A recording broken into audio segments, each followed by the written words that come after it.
kakhulu uKhondawa ngo-1948 amabhizinisi nani namhlanje indaba uyabona awushaye lapho ngoba manje nami ngiziziki zesemoya ibuya ku-ashwethu umaphumo uyabona-ke nami mangisuka la ngiyokholekta ezitolo zami sengisho mina uyazwagcina sewuyena yedwa nesitolo yabona amen hayi khuluma kanje ngoba umfowethu mina ngizalwa umama Khumulo haleluya bathandekayo ngibona sesemaphuthelweni siya kusemoya kancane nje nazi memezelo bese ngidedela inkosi yesonto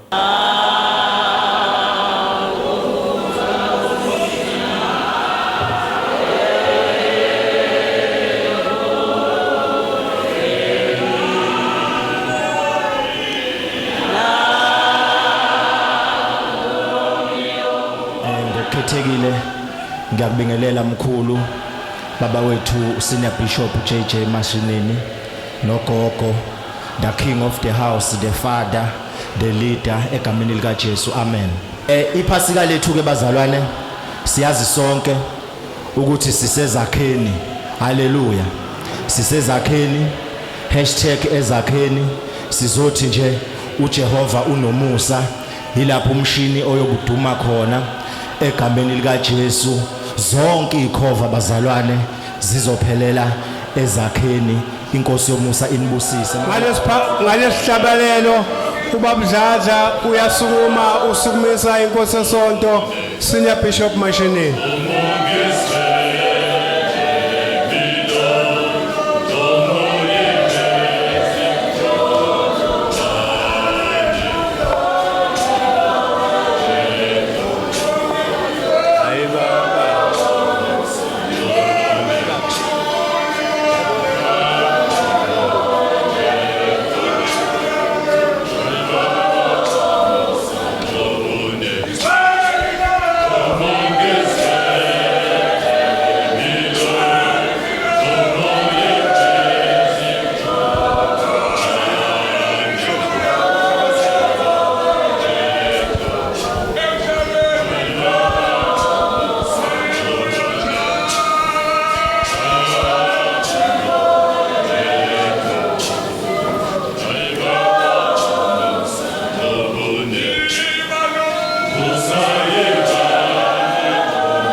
awukuthule COVID ukuthula kumnxini ukuthula kunyoni emhlophe ukuthula kumandubulu ukuthula nakumaphuphu hayi emini yantambama nje bathandekayo umsebenzi wamfushane kakhulu nama ngibingelele enkosini yesonto kanye nakumama nakumabishop bonke nabomama nakubafundisi nakubavangeli bonke nabomengameli ngiphinde ngokukhethekile ke bazalwane ngibingelele umndeni wakwaMapholoba kanye nomndeni wakwaMbhukane amen ugama loyo haleluya Ngizothi nje umsebenzi wami ukuthi ngisukumise inkosi yesonto asizwi ayizukuya lapha ezantsi ithi zoma nje la emnqanqembeni ukuze kungadleki isikhathi esiningi ngoba vele isikhathi esihambile. Amen.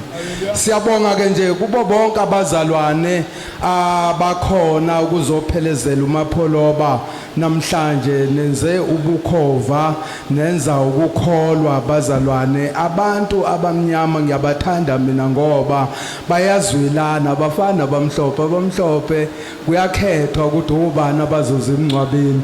Uma ungazange ubizwe wazi nokuthi isilayise sinkwange kusithola ngoba kuphekwa lapha esilungwini. Amen. Kodwa thina sibamnyama siyazi ukuthi makhambe ilunga lethu noma siyalazi noma silazi masizwile nje siyasuka siye lapho sosingatha lo mndeni ukukhombisa ukuthi sizwelana nabo ngalobu buhlungu obavelele. Amen. Siyabonga ke nje kakhulu nabo bishop bonke nomama abakhulumile ngezwe ngengishumayele ngikhulumile izolo kwanele asikho isidingo sokuthi ngiqale phansi manje kodwa ngizonikeza nje inkosi yesonto izothatha indawo yayo nayo iqhubeke nomsebenzi. Inkosi thelumusa. Amen.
Romans 8, verse 28.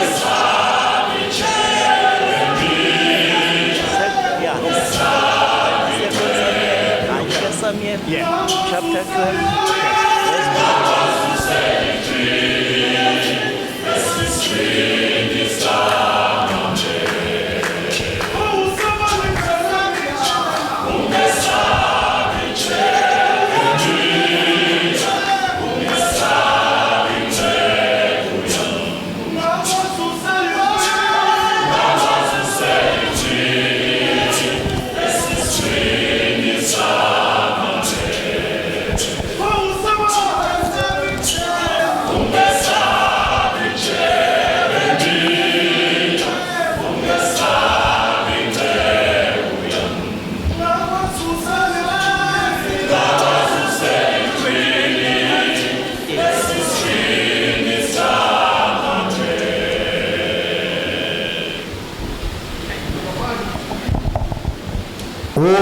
ukuthula ezikhoveni,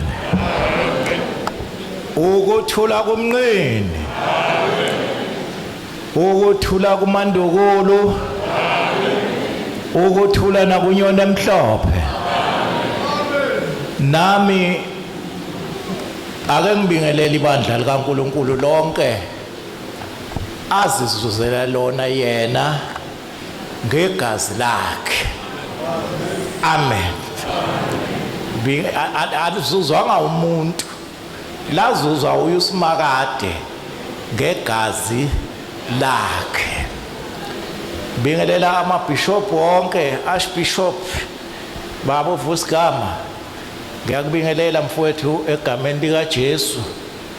Bingelela obishop bonke abakhona, omengameli bonke abakhona, abefundisi bonke abakhona, abavangeli bonke abakhona, omama bishop kazi bonke abakhona, omama bomengameli kazi bonke abakhona, befundisi kazi bonke abakhona, nabavangeli kazi bonke abakhona, ngegama elihle lenkosi yami uJesu. Amen.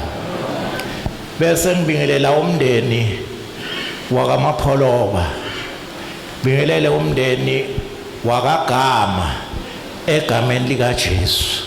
Amen. bazalwane, uNkulunkulu unohlelo lwakhe olungafani nolwethu. Amen.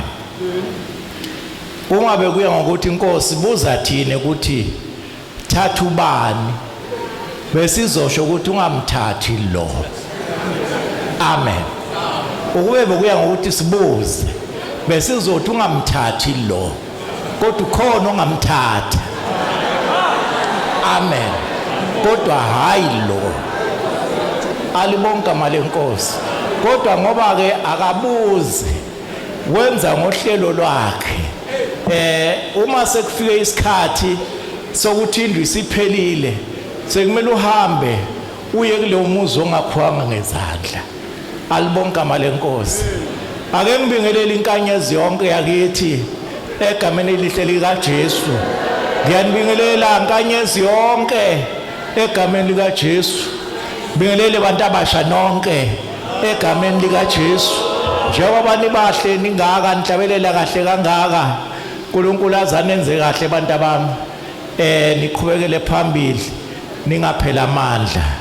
Uyabona ke le ngoma angisukumisa ngayo lensizwa uMabhengede, igama lami lelo elithi ungesabi Jeremiah. Alibonke amale Nkosi. Noma kunenzekalani kodwa uzungesabi. Amen. Nginanaku engifisa ukusho kuyaye ukuthi makuhambe umuntu kubuzeke ukuthi atheni amagama akhe okugcina. Wonke umuntu uyawafuna kwalandela amagama akhe awashilo okugcina. Amen. Amen. Mina ngikhuluma naye ngolwesithathu lolu. Amen. Amen. Wathi mkhulu ungidi njengoba bekumele ambathe, cela ukuthi akangene ngonyaka ozayo ku-ordination. Amen. Amagama akhe ke awashilo okugcina abakhulume nami. Amen. Kunana into ake wayisho lo mfowethu engasuki emqondweni wami. Alibonga ivangeli. Ngo-2017 uma kuhamba u-Archbishop uVA ngomhla ka-9 ku-October emhlanganweni we-High Executive, ithi into uthi umbuzo endlini njengoba sekuhamba u-Ash, ubani ozohola leli bandla, ubani ozoba usihlalo womhlangano we-High Executive? Kuvela lo mbuzo endlini, sibambe i-High Executive. Alibonga ivangeli. Uma uvela lo mbuzo wonke umuntu uyazibuza ukuthi ungani kuvele lo mbuzo ngalesikhathi. U-Ash simbeke ngo-April, but ngo-October sekufuneka umuntu ozongena athathe isikhundla. Kuphakamisa yena le ndoda le uMapholo, uthi siyamkhomba, uthi mhlangano mina ngicela ukuthi isikhundla sokuba ngumholi we-High Executive chairperson cela kube uye usenior bishop ebekade aseduze no-Archbishop. Amen. Kusho indoda yakaMapholo. Uthi lo buzayo uthi khona into sekhondayo la endlini. Phakamisa the late uJH uChonga wala inhlangakazi. Uthi mina ngiyasekhonda ukuthi vele bezivele samba nayo le ndoda akube yiyona. Ngifuna ukusho ke bazalwane ukuthi amagama omuntu ake awenze umsebenzi ube impumelelo. Alibonke amale Nkosi. Ukusho kwale ndoda kwenza ukuthi indlu yonke ibe nesibindi ukuthi no qhubeka. Alibonke amale Nkosi. Ingakho ke ngizosho ukuthi la sihanjelwe indoda ebinganazo indaba ezinene, benganazo nje izinto ezinene, kodwa ebazi ukuthi umsebenzi wakhe awenzayo yini. Alibonke amale Nkosi. Ngibonga nje izikhove ezinhle ukuzocelebrate impilo kaThandizwe uTG. Amen. Siyabonga kakhulu mngani wami nkosikazi wakhe uphila sebizana mngani wami amen kusaphila ubaba wakhe uJJ igama kwakuvele kungumngani wami sabizana mngani wami kwaze kwaba ngibhudi ngumfowethu alibonke amalenkosi cela ukuthi sisi wami wena uyakholwa uzale ekhaya elikholwayo ngeke ulihlazise ivangeli ingakho liyayilithi lezwi mfelokazi omhle ngohlala kuphi enxuseni amen hlale nje ntana kithi ingathi akenzeki lutho kunale ngoma ehlatshelwa yilabafowethu ithi kwakunendlala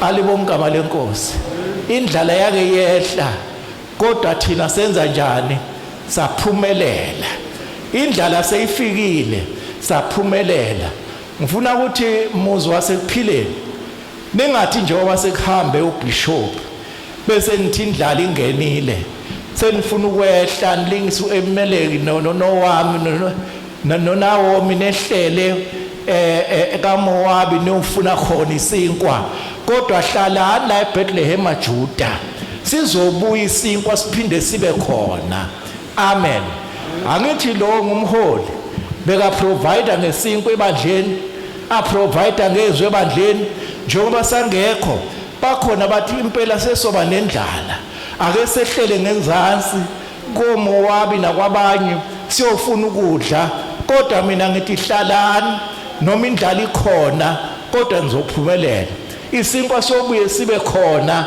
niphinde niqhubeke nendlela kalibonke amalenkosi akukho okwedlula lokho ngicela nje ungifundele baba wamaphosa ngokusheshsha okukhulu incwadi ngicela uqale baba uNkosi incwadi kaSamuel ongokuqala isahluko sika 12 iverse 22 no23 bese baba maphosa ungifundela le ka Roma 8 uverse 28 to 30 bese ngiyema lapho amen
angakafundi ubaba uNkosi amen ngibathe ngiyamcalaza ugogo angumboni ngicela nize ningikhonzele kugogo Chonco umama Chonco ingane zakhe mazikhona zithi umkhulu uyamkhonza amen sikananda siyakhonza kakhulu niphile nje alibonke amalenkosi ngicela ungifundeleke baba wami 1 Samuel chapter 12 verse 22 and 23 haleluya incwadi kaSamuel wokuqala uchapter 12 22 23 up to 22 ngokuba uJehova akayikushiya abantu bakhe ngenxa yegama lakhe elikhulu lokhu kwakukuhle kuJehova ukuzenzela nine nibe ngabantu bakhe. lalelani bazalwane,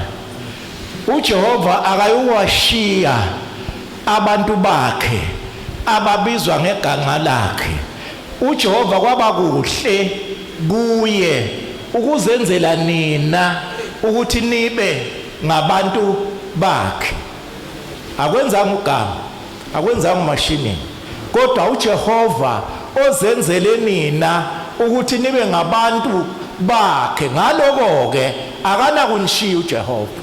Sebanganishiya abanye abantu, banganilahla abanye abantu, kodwa uJehova akanawunilahla. Sisiwamphila ngeke akulahle uJehova ukuthi sowusele wedwa lapha ekhaya nezingane zakho, akasobe akuyeka, ngoba kube kuhle kuye ukuzenzela thina esikholwayo ukuthi sibe ngabantu bakhe. Asibona abantu bomuntu, singabantu bakaNkulunkulu. Alibonke igama lenkosi. Uyayuzwa abantu bathi ngikhuluma ngalabantu bami.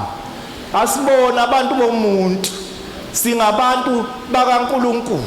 Uye wasenza ukuthi sibe ngabantu bakhe.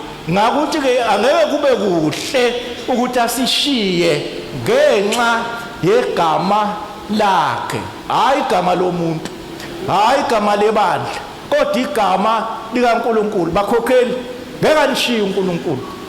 Whatever circumstances enihlangana nayo, noma ngalikhulu kangakanani, make it sure ukuthi uNkulunkulu akasobe anishiya. Alibonke igama lakhe.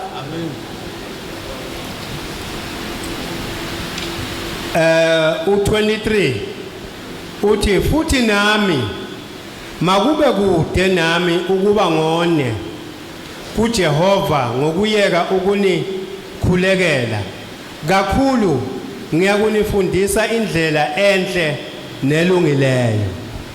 Siyezwana bazalwane, uSamuel lokhuluma la. Ngakho ke ngibhekisa kimi ngithi futhi nami, mina mshini, makube kude nami ukuyeka nina nginganikhulekeli. Alibonke igama lenkosi. Uthi njengoba ngeke ngiyeke ukunikhulekela, ngizoqhubeka nokunifundisa indlela enhle nelungileyo. Full stop.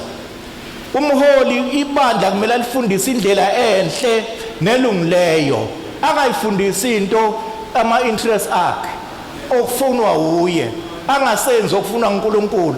Kodwa umholi akafundisa ibandla okudingwa uNkulunkulu, yiloko uNkulunkulu asibekele kona phakathi komhlambi. Uthi ke mina engihola lo mhlambi akube kude nami ukungalikhulekeli ibandla. Niyalikhulekela baholi ibandla? Bandla mina oholayo niyawakhulekela? iBhayibheli lithi akube kude nawe ukungalikhulekeli ibandla. Bakhokheli, khulukeleni ibandla enihamba nalo ukuze likhona ukusurvive endleleni. Ziningi izinto ezivelayo bomama benkanyezi. Khulukelani ibandla, khulekela abaholi enihamba nabo. Uthi makube kude nani ukungalikhulekeli ibandla, ngokuba uma ungalikhulekeli ngeke likwazi ukufunda indlela ezinhle nezilungileyo, ngoba umholi kumele alethe indlela ezinhle nezilungileyo phakathi komhlambi. Uma ibandla lenza okungalungile, thina sibuka lo mholi ukuthi lo mholi ufundisa kanjani. Alibonke igama lenkosi. Kodwa uma ufundisa kahle ekhanyile, ngeke umhlambi wakho ukuhluphe.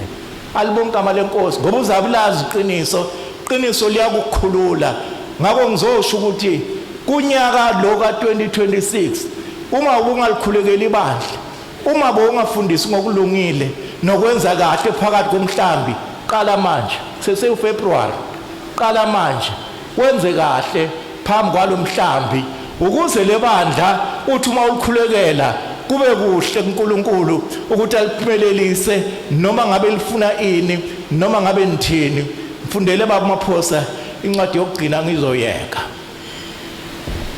Hallelujah. Romans chapter 8 siyafunda bazalwane, isihloko sifundeka kanje: abantwana bakaNkulunkulu bayakungena ebukhosini emva kwezinhlupheko. 28.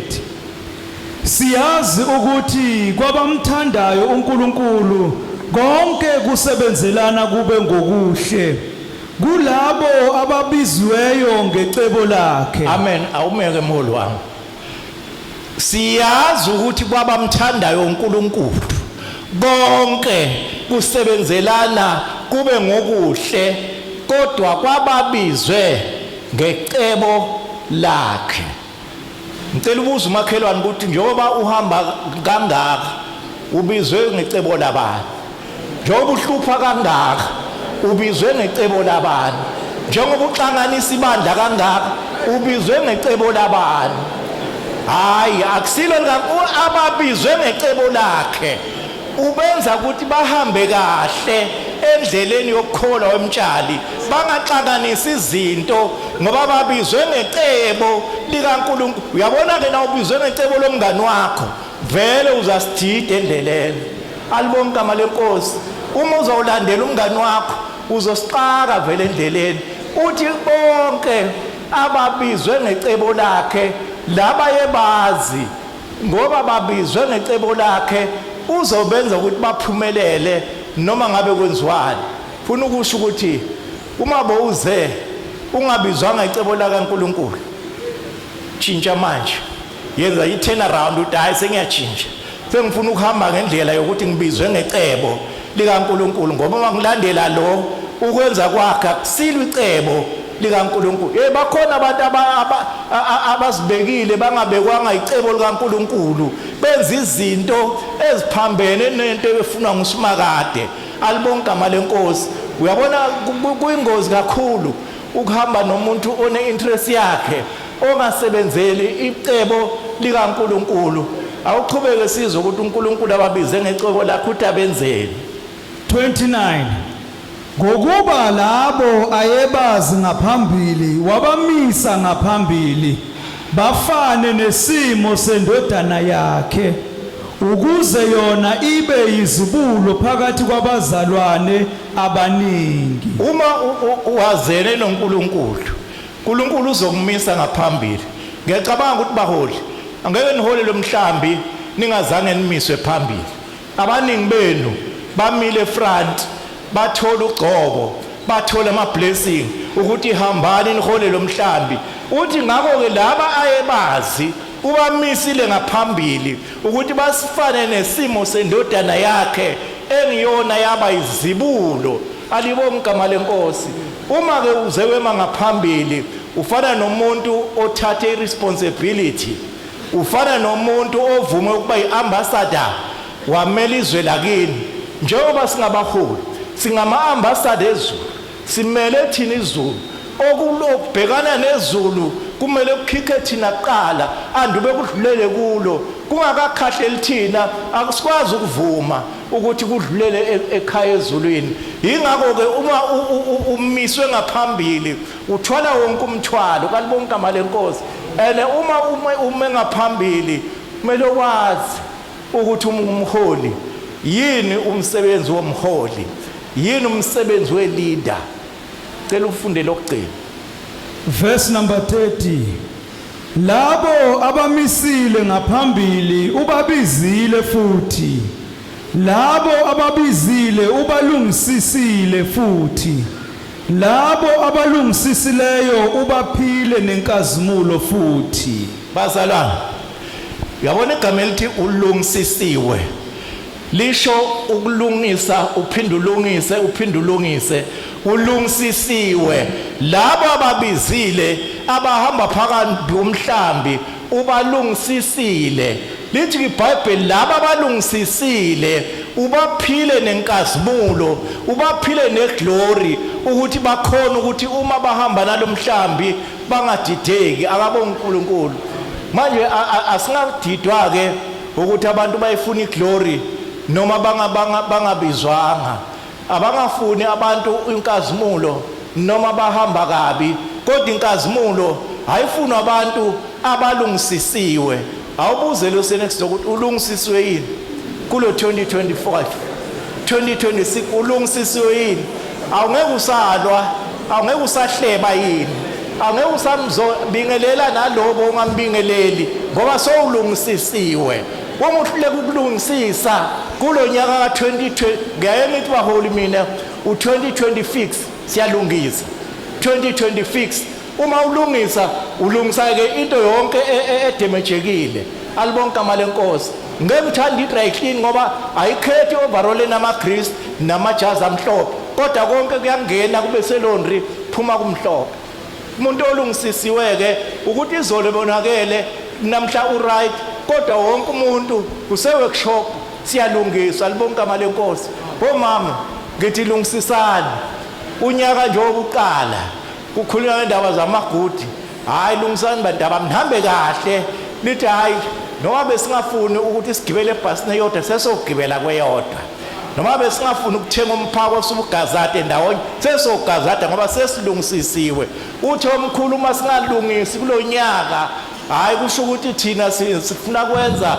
okufunwa inhliziyo zethu kalibonke igama lenkosi gcina ngaleli bazalwane ngifike izolo ngo-1 emini uma ngifika ngathola ukuthi abaholi obabugumede sebasemoshi bathi gijima mkhulu ufike emoshi ngeke ungikhole ukuthi ngicokele lapha edube village egarage babugama ngicokele khona bavala nje bathi ngakhumula ngagcoka ngabe ngihamba njengomuntu onomsebenzi okumele uwenze phela uyabona uma uleader you lead by example awulidi ngokukhuluma kodwa uleader ngokwenza amen uma umholi kumele uwenze sure ukuthi la kukhona khona imvi yakho ufika uparticipate fully ukuze laba abalimele bakhona ukududuzela kodwa uma uzofika wena sekugwashwa sekumnandi hayi awusikhombisi i-leadership skill alibonke igama lenkosi kunokuthi bantu abami i-leadership skill uyenza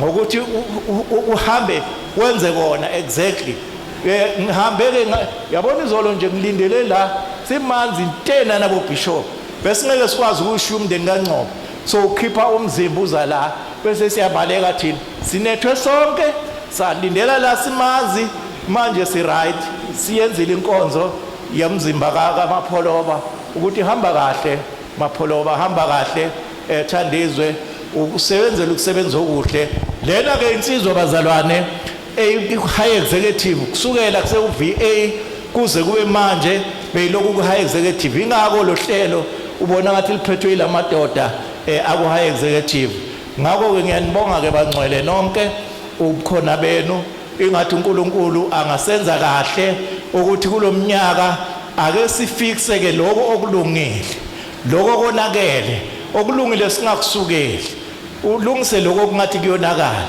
njengoba sihlukana asivalelisaneni kahle uNkulunkulu usigcine nabaya kuphi ngendlela ngokwahlukana ngilijabulele mama Manyoni izwi lakho elithi jabuliswa ukuthi ikhova bandla lakithi ligcwele lonke amen ngisho mina ibandla lika VA ligcwele likhona lonke akube yilona loyo kusela ukuthi la siyakhona siyawungena ngomnyango wodwa akekho ozabe ngumGreek nomJuda akekho ozobe angcono umnyango angcono kuphela nje uma ukholwa siyongena sisonke siphikelele emgomeni esibekelwe wona nami ngiyabonga abaphathi bohlelo uNkulunkulu womusa ke anibusise nonke ikhova ezinhle sazohlukana uNkulunkulu womusa abe nani amen.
Noma kunjalo zikhova ezinhle.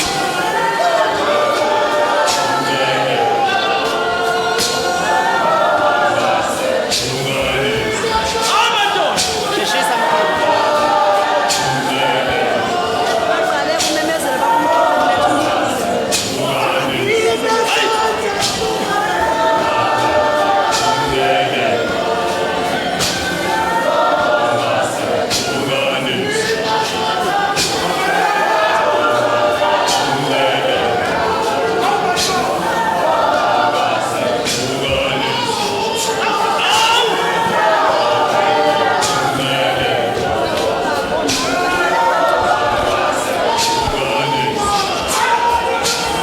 Noma kunjalo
hayibo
engcwele